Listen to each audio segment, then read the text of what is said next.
What is going on, everybody? My name is Jojo and welcome to the channel. So just real quick to put you up to speed on what's going on. A while back I did a restoration video and that cabinet would eventually become this Killer Instinct cabinet. So kind of just wanted to put you up to speed. So that one you can consider a part one. So if you'd like, after this one, go ahead and jump to that one if you haven't already seen it so we can get you caught up to what's going on.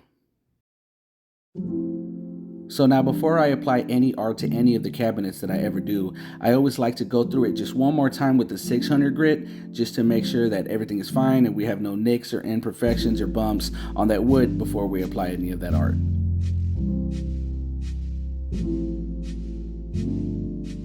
So the art set here that I'm using is from Reproarcade. So now I can't praise this guy enough on how great this art package came out and how quick he got it to me.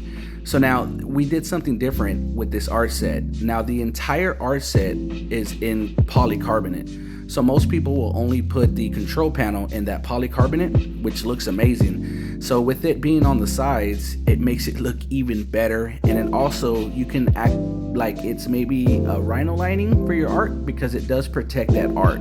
So I highly recommend them. Also, the link for them is also in the description. Also, with that set being in that polycarbonate, you can see here that when I tear it away, that art is way more thick than it usually is. So now what's great about that is that if for any reason you have any imperfections on that cabinet still, with it being more thick with that polycarbonate, it hides all of those imperfections. And virtually you get no air bubbles at all. So again, I highly recommend getting art from them.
Now, whenever I do apply the control box art, I always try to make sure that I got the same distance on each side from letter to letter and then from top to bottom, from the bottom of the letter to the bottom of the wood. Again, the same with the top to the top of the wood.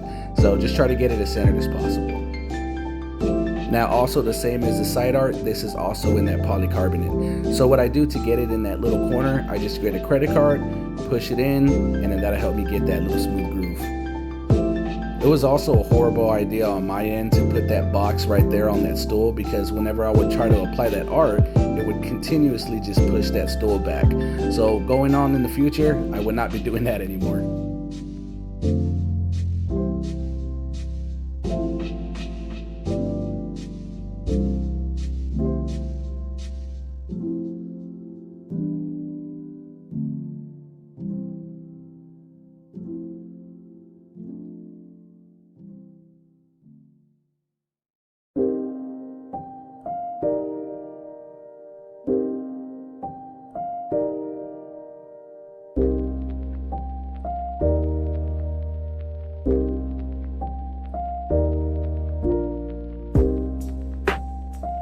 So now as far as wiring with the inside of the cabinet, I did want to keep that power distribution block so that way I can still use the switch at the top of the cabinet, so that way I could use it to turn the cabinet on and also to turn it off. So now I did wire in a brand new power supply so that way I can grab electrical off of it, so that way I can wire in a brand new power strip, so that way I have power for the amp that I have to put in for the audio and also the computer. So now, once I turn the switch on at the top of the cabinet, it turns on everything inside the cabinet. So the monitor that came with this cabinet, it's a Hanorex Polo. So now this thing has definitely seen better days. This thing was so dusty and grimy. So I've never done this before, so I decided to go ahead and give this monitor and this chassis a complete bath.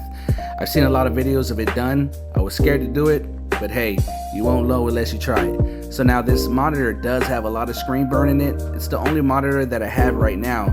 Eventually I will change it out, but I mean, it looks just fine once the game is running, so it'll do for now. So now as far as spraying down that monitor with the cleaner, a lot of people like to use Simple Green. So it really doesn't matter as long as it's a good degreaser. So this one here, it's pretty much Simple Green. It's just an off-brand. Also, I should add, right there on where the anode cup goes, I did put a little piece of tape so I wouldn't get any water inside there. So after I gave it a good wash down, I went ahead and I left the monitor outside for 24 hours just to make sure it would dry completely.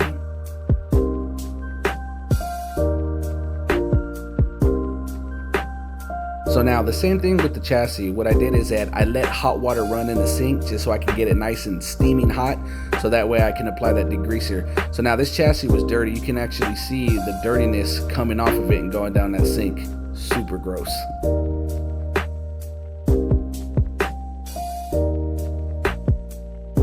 So now when you do wipe down that chassis, just make sure you don't apply too much pressure, because you don't want to bend any of those transistors or any of those caps or anything like that. So the main goal is to get it nice and clean, so that way you can prep it to get it ready for its new cat kit.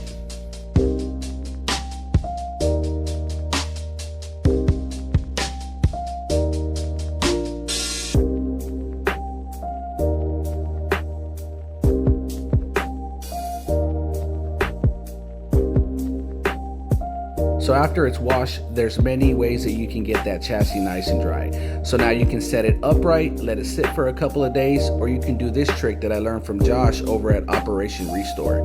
So now what you do is you cut a hole in a shoebox, put a hair dryer in it, just let it blow on high heat, and it literally dries that chassis completely out in about 15 minutes. The link to his channel is also in the description. Now that it's all dry, now we can start on our cat kit.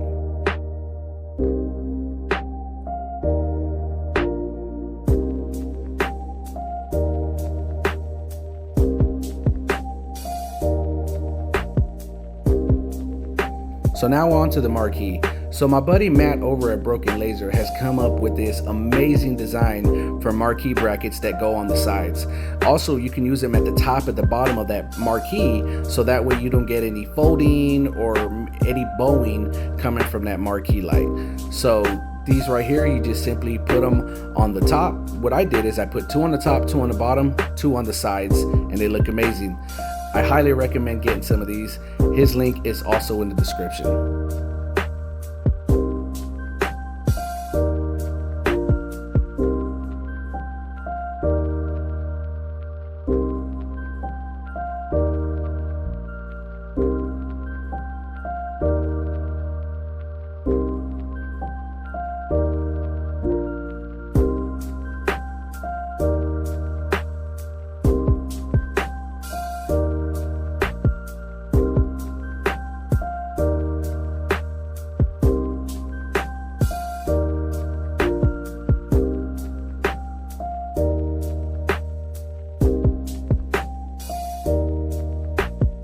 So now for instance, my Ultimate Mortal Kombat 3 marquee looks horrible. So now you can see light on both ends of the marquee, and also you can see that it does have some bowing.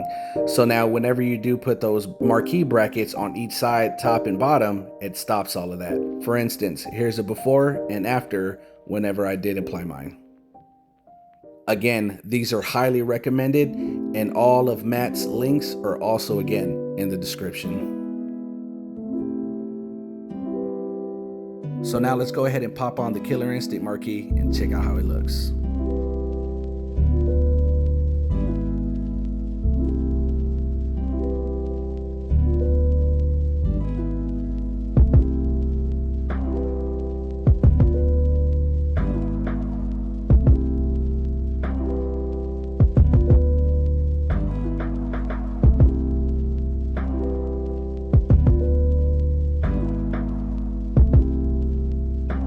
Ooh wee, goddamn it.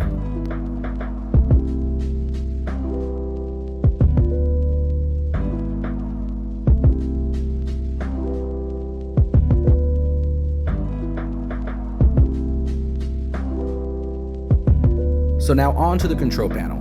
So now I didn't have a 6-button layout control panel because the cabinet that I'm using started its life as an MK2 cabinet. So of course MK2 and Killer Instinct don't share the exact same control button layout. So a very close dear friend of mine was kind enough to donate an original control panel to me. He chooses to remain anonymous, but you know who you are. And again, my man, you are very appreciated for doing this. You're amazing, sir. So now let's go ahead and get this control panel cleaned up. So I did, of course, take off that old Lexan, and under it, it is completely gross. Now that's gonna happen with any arcade control panel that, of course, has been on a floor at an arcade, at a bar, at a bowling alley, or whatever. So, but for it being as old as it is, once I got it cleaned up and wiped off, this control panel looked completely new. So I'm very excited about this. And again, to my buddy who donated it to the build, again, sir, you are very much appreciated.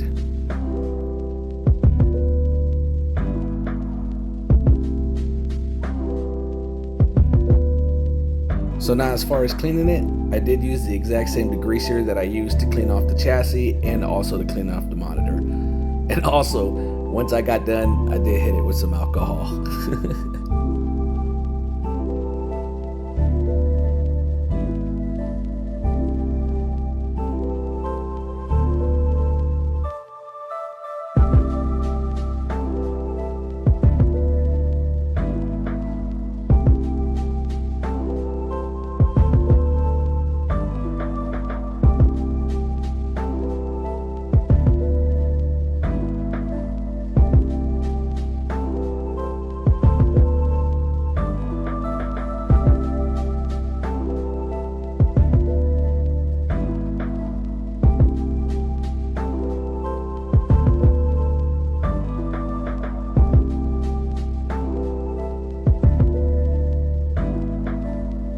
So with the wood on the bottom of that control panel, again, it is gross, it's slimy, it's sticky. So again, I cleaned it off with the same degreaser, and then I took it outside so that way I can go ahead and give it a fresh painting. So this, I did have to let it sit overnight so that way that paint would dry. But yeah, it was pretty gross. But like I said, that's the same for any cabinet that's been on location.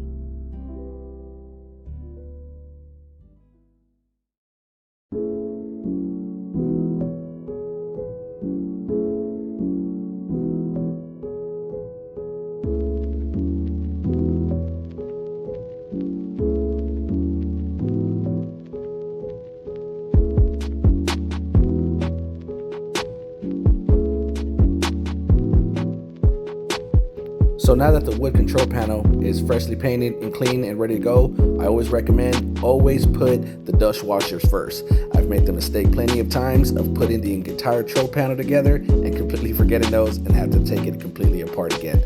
So rule number one with the control panel when putting it together, don't forget the dust washers.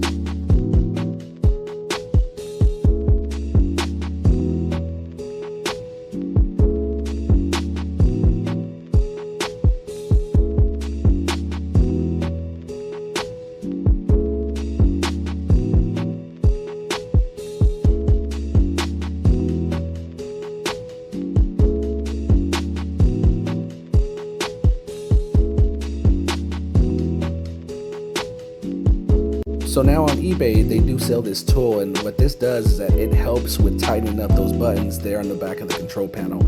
Highly recommend those as well. I will put the link for them in the description. Also, of course, some may ask why I am not putting on Lexan. I simply didn't have any.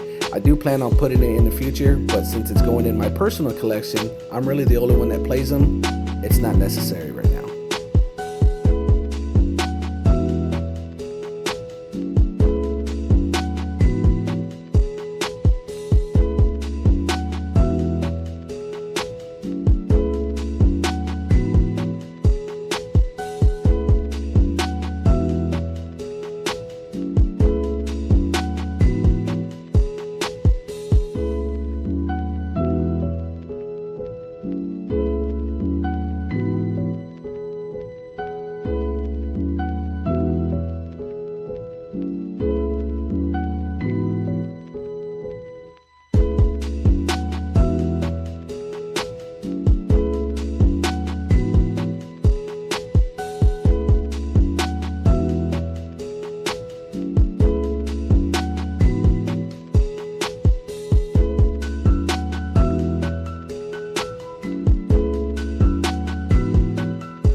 now that we're done with the control panel, we can move on to the rest of the wiring in the cabinet. So now, before you plug in any PCB to any cabinet or anything like that, the first thing you're going to want to do is check your voltages on that power supply. Just match them to the numbers that it says to on the actual power supply, and you should be good.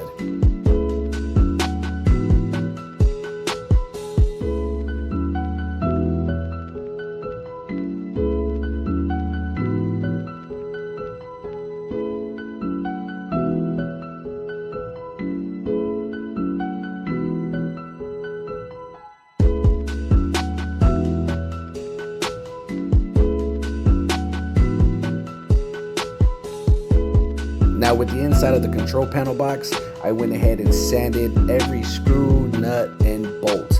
So the inside of this control panel looks damn near new.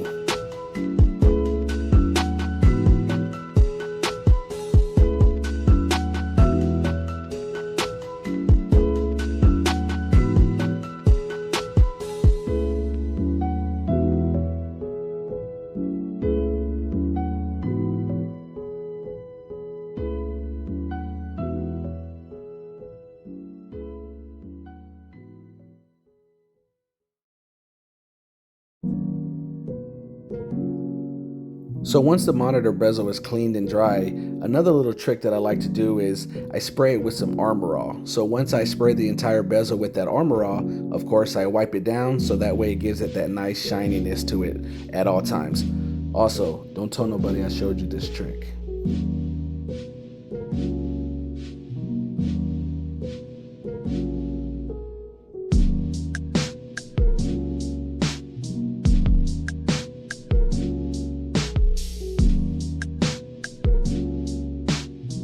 Now on to the meat and potatoes of this build. So I'd like to give a huge shout out to Chris over at Killer Arcade Games for donating his time to come by and help me with this build.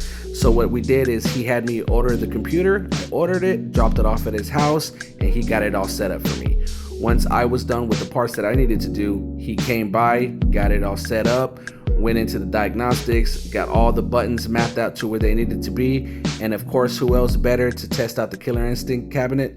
Mr. Killer Instinct himself.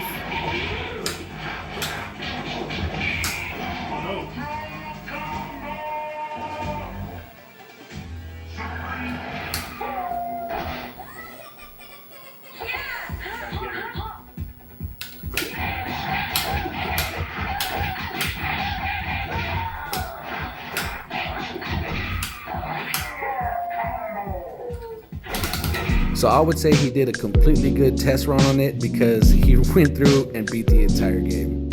So after the test, he said it was good to go, and just like that, the Killer Instinct cabinet is finished.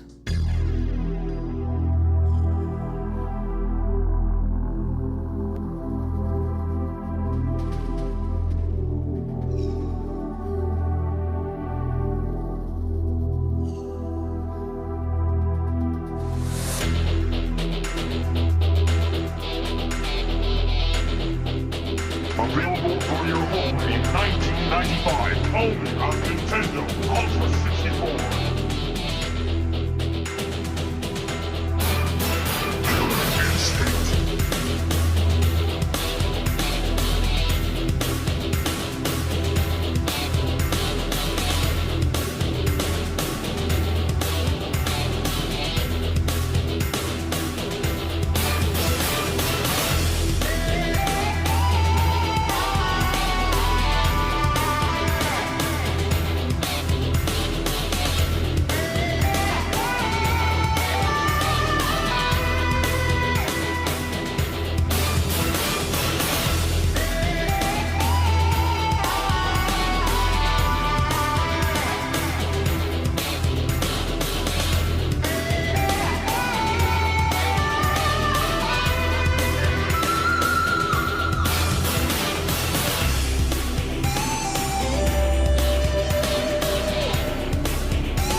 $19.95 only on Nintendo Ultra 64.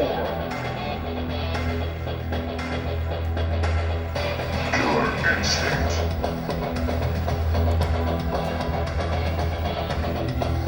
Killer Instinct. Alright, so now this cabinet of course is set to free play because of course it is in my personal collection. So of course the game plays completely fine, up, down, but here's some cool things about this cabinet that makes this one extra special, is that now we did wire it to where the service switch buttons on the inside of the coin door function as exit buttons and menu buttons the way it would on a regular cabinet. So now if I exit out, it'll say game over, it'll show us. Now we also added some more Killer Instinct games.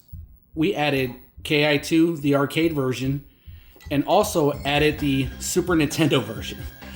So we'll hit start, it'll load into the game.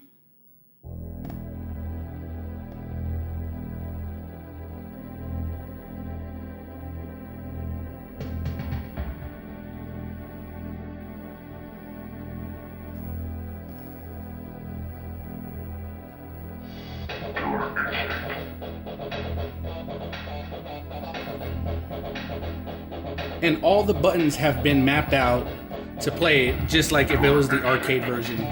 Some may ask, why would I want the Super Nintendo version on it?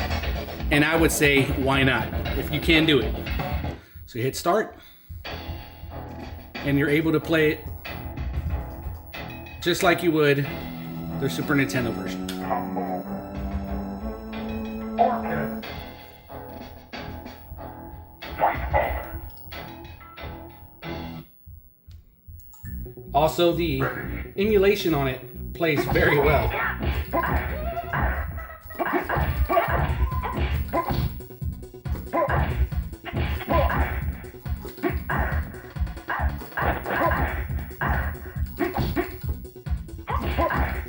It's crazy to see how different how small the characters are compared to the arcade version. And then again, we hit the exit button. We're able to go ahead and go to KI2.